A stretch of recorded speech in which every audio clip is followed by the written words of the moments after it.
बाबू लोग क्लास 10 के विद्यार्थी चैप्टर 5 हिंदी का, जिसमें एमसीक्यू का क्वेश्चन का सीरीज के साथ हम उपस्थित हैं, जिसमें पहला क्वेश्चन आप लोग देख सकते हैं। चैप्टर का नाम है उत्साह और अट नहीं रही है।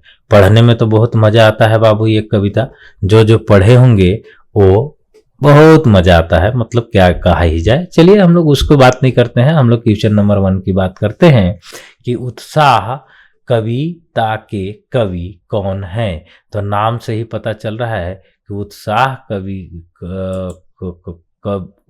कविता के कवि का नाम सूर्यकांत त्रिपाठी निराला है ना। तो चलिए बाबू, सूर्यकांत त्रिपाठी निराला। तो आगे बढ़ते हैं हम लोग क्वेश्चन नंबर 2 की ओर, और उसमें देखते हैं है क्या। है यही बाबू कि उत्साह कविता में कवि बादलों से क्या आग्रह कर रहा है। तो बादल से क्या आग्रह करेगा बाबू? बरसने का ही आग्रह करेगा, है ना। तो यानी कि ऑप्शन ए हमारा सही ऑप्शन होना चाहिए। यस, वाव, राइट ऑप्शन। चलते हैं बाबू क्वेश्चन नंबर 3 की ओर।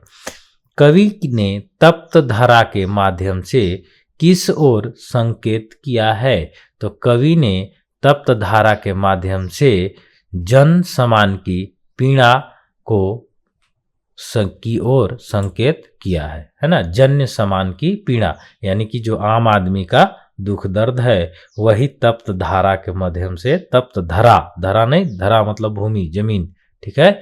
चलिए आगे बढ़ते हैं क्वेश्चन नंबर 4 कि कवि ने बादलों को क्या कहकर संबोधित किया है।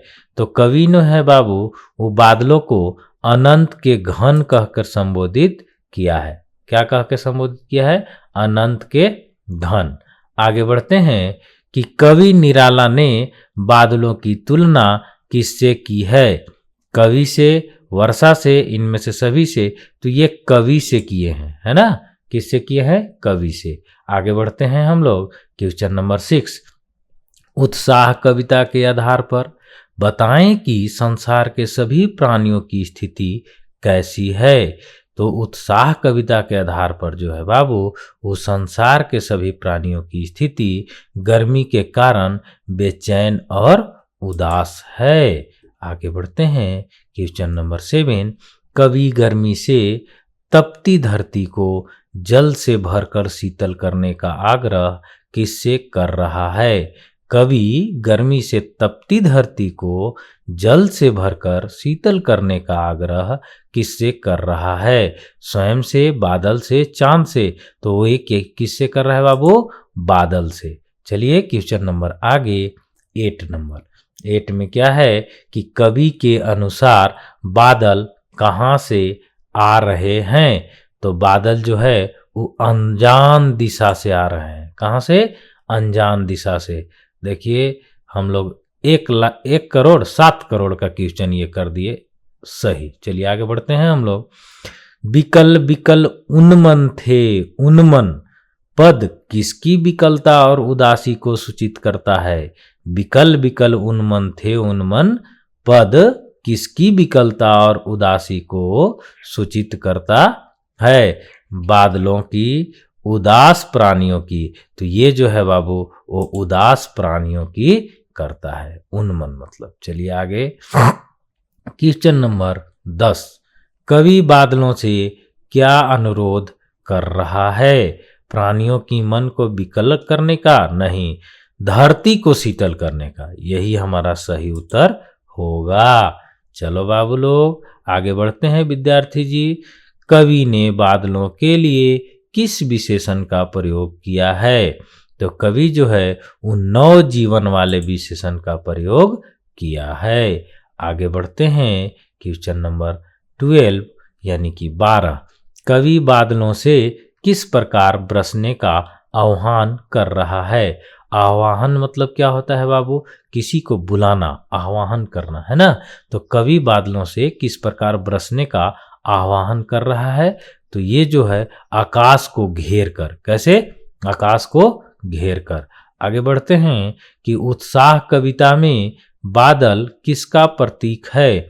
क्रांति का, सुख का। तो ये क्रांति का ही प्रतीक है बाबू, आगे पढ़ने की जरूरत नहीं है। आगे बढ़ते हैं क्वेश्चन नंबर 4। कवि ने बादलों को किसकी कल्पना से समान पाले हुए माना है?